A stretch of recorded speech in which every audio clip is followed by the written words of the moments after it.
Comanche vs. Cavalry, Blanco Canyon, Texas, 1871. May 1871, Salt Creek Prairie ran red with blood. 7 men were tortured to death, their bodies bristling with arrows, like a porcupine's quills. Nothing could be more horrifying, more gut-wrenching than the sight of the Salt Creek Prairie Massacre. Lieutenant Robert Carter later recalled with a shudder. But the most chilling part, the Comanche warriors nearly captured General William T. Sherman himself. What drove the Comanche to such ruthless violence, and what pushed the U.S. Army to stop at nothing? To destroy them, join native legends and history stories. As we uncover the brutal truth behind this deadly conflict, subscribe now for more gripping tales from history. The hunt begins in October of 1871. Lieutenant Robert Carter received orders that would thrust him into one of the most harrowing military campaigns of the American West. Find them, bring them to heel, commanded his superiors. The 4th Cavalry's mission was clear: hunt down the Comanche. The expanding American frontier was perfectly captured in John Gast's painting, American Progress, which hung in many frontier homes. In this idealized vision, settlers moved westward like an unstoppable tide, backed by railroads, telegraph lines, and the full might of the United States. Before them, Native Americans and buffalo retreated into the shadows of history. This was no mere painting. It was prophecy, policy, and pride wrapped in canvas. President Grant's Indian policy hinged on assimilation. In a private letter to General Sherman, Grant had written, "We must protect them from white encroachment, while guiding them toward Christianity and civilization." These weren't just words. The very same terms appeared in his inaugural address. Grant genuinely believed his approach was humane, a gentle hand guiding native peoples toward what he considered a better life. But what happens when people reject your better life? They don't want your God, they don't want your ways, a frontier soldier wrote in his journal. And they'll die before they accept them.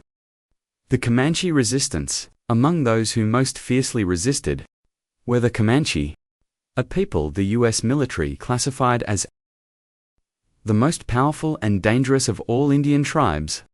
This wasn't hyperbole. Military records attributed more deaths and destruction to the Comanche than all other Western tribes combined.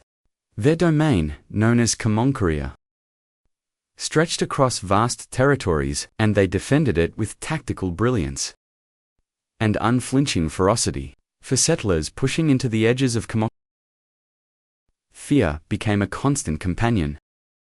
Raids weren't occasional, they were frequent, methodical, and devastating.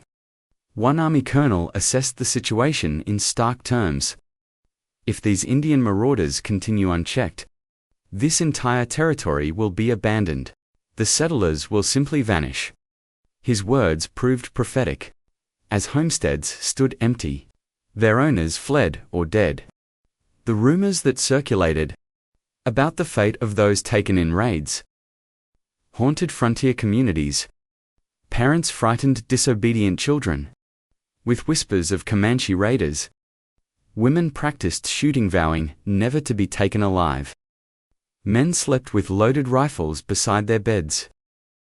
This wasn't paranoia, it was survival. The Salt Creek Massacre then came May 18, 1871, the day that would change everything. A wagon train of 12 men moved across Salt Creek Prairie, hauling supplies to frontier forts. Their wheels left deep tracks in the dirt. Wagon master Henry Warren. Sawdust rising in the distance. Moments later, over 100 Kiowa and Comanche warriors rode toward them, their ponies kicking up the ground. "Run, there's too many," Warren shouted. 5 teamsters managed to flee into the brush. The warriors, more interested in the valuable supplies, didn't pursue. One man, Samuel Elliott, raced 18 miles to Fort Richardson, his horse lathered and heaving. "They've got the others," he gasped to the soldiers at the gate. "For God's sake, send help." A rescue party discovered a scene of horror.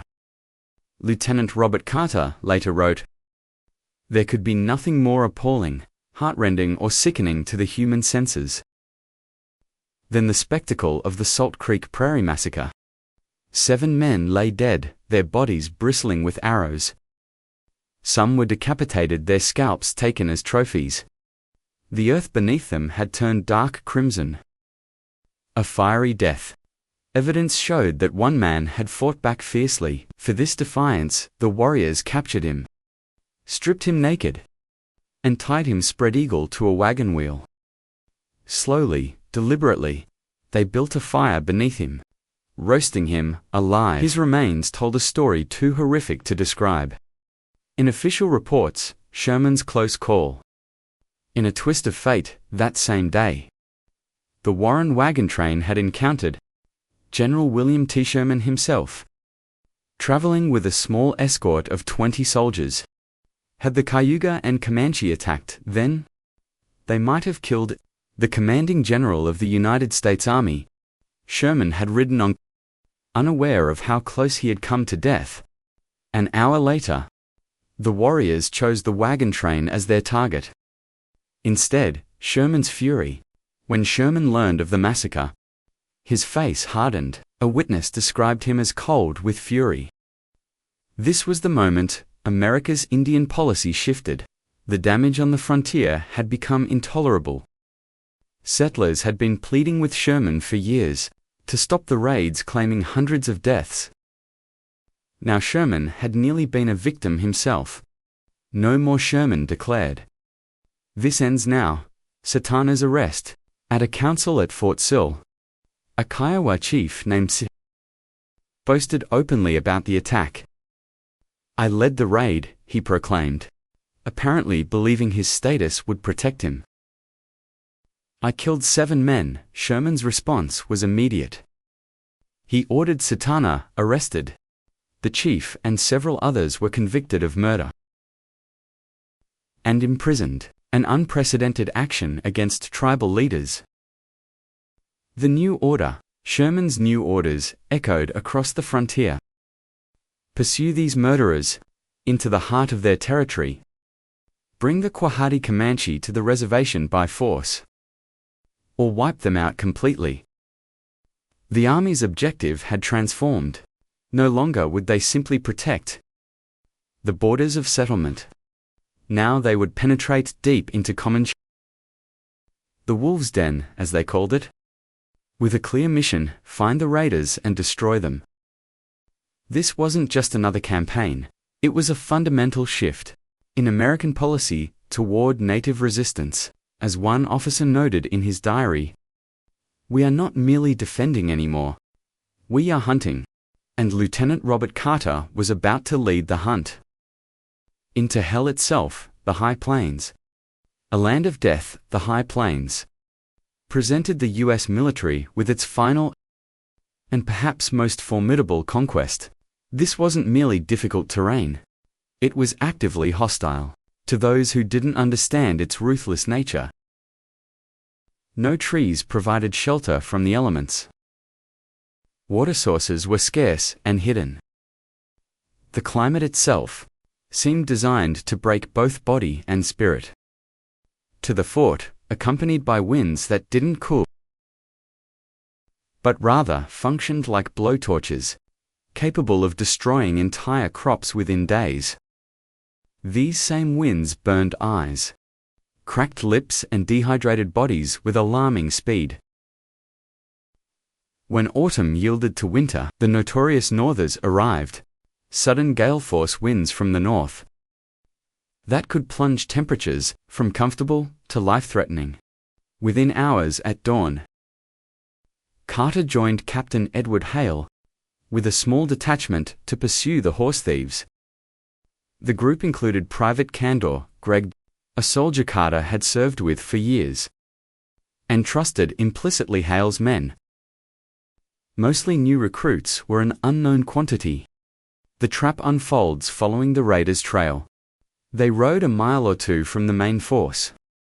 When they discovered a small group of Comanche, rounding up some of the stampeded horses, when spotted, the warriors fled on horseback, drawing Carter Hale and about 10 soldiers into pursuit.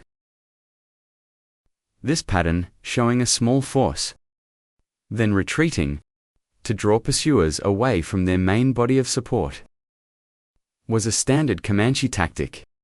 It exploited the natural aggression of cavalry officers and their reluctance to return empty-handed. As the soldiers pursued down ravines and across a road, they were being systematically separated from their reinforcements. Upon cresting a small hill, the trap became evident. Captain Hale was the first to recognize their predicament. Heavens, but we are in a nest. The enemy revealed there on the bluff rode hundreds of warriors, naked to the waist, both men and horses covered in war paint. Many wore the distinctive war bonnets and feathered headdresses that signified accomplished warriors. Carter's tactical assessment was immediate and stark. There was no cover where they stood, and they faced overwhelming numbers. He ordered the men to spread into a line, to protect their flanks and begin a slow, disciplined retreat toward an arroyo that offered some protection. The Spencer carbine's rapid fire kept the advancing Comanche at bay temporarily, and Carter hoped the sound would alert Mackenzie to send reinforcements. The line breaks. What happened next revealed the limitations of military discipline. Under extreme stress, 2 of Hale's new recruits broke formation and fled in panic, compromising the defensive line. Carter and the remaining men continued fighting, but their position was deteriorating rapidly. The fall of Private Candor Gregg, riding 10 yards to Carter's right, suddenly called out, "Lieutenant, my horse is giving out the exhaustion of Gregg's mount," likely already tired from the previous day's march. Sealed his fate. The Comanche warriors, with their system of multiple fresh horses, identified this vulnerability instantly. Quanah Parker Strikes, leading the charge, was a warrior Carter would later identify as Quanah Parker. Carter described him as the incarnation of savage, brutal joy. His face was smeared with black war paint, which gave his features a satanic look. This description, while reflecting 19th century perspectives, acknowledged the psychological dimension of Comanche warfare, the visual transformation into beings meant to inspire terror. As Parker approached, Carter tried to intervene, but the Comanche leader expertly stayed to the outside, using Gregg's slower horse as cover. Carter shouted for Gregg to draw his sidearm, but it was too late. Parker rode alongside, placed his pistol to Gregg's head, and fired. Carter watched helplessly as Private Gregg fell dead from his horse. What he would later call the second tragedy of Blanco Canyon, the unexpected withdrawal. In a move that puzzled the soldiers, Parker and his warriors immediately withdrew, without stopping to take Gregg's scalp or weapons. Traditional practices that would have been expected. The reason soon became clear, as a cloud of dust appeared on the horizon. Mackenzie had heard the gunfire and was approaching with the main force. The warriors' abrupt retreat suggested another dimension to their strategy. Carter recalled hearing women's screams during the earlier fighting, an indication that the Comanche village was nearby. Parker wasn't just leading a raiding party. He was buying time for his people to evacuate. While warriors on fresh mounts could easily evade soldiers, moving an entire village of women, children and elders required more time. The chase to Caprock, the 500 American soldiers now pursued the Comanche westward toward Caprock. The dramatic geological formation marking the edge of the high plains. As they approached, the Comanche retreated up a steep bluff. Women at the top called down to the warriors below, while Comanche marksmen provided covering fire. For Quanah's force, the Tonkawa scouts, ancient enemies of the Comanche, shouted insults across battle lines, adding an intertribal dimension to the conflict. These weren't just battles between Americans and Comanche, but the latest chapter in complex indigenous power struggles that predated European arrival.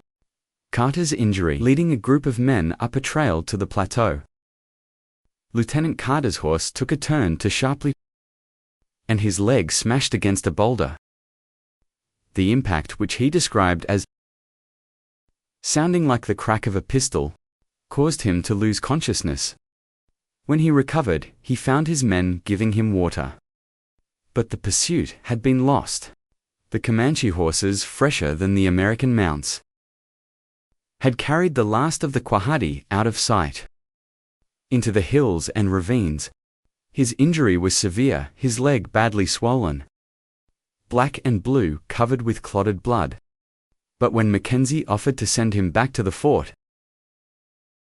Carter refused. "If it is left to me, I go forward with the command."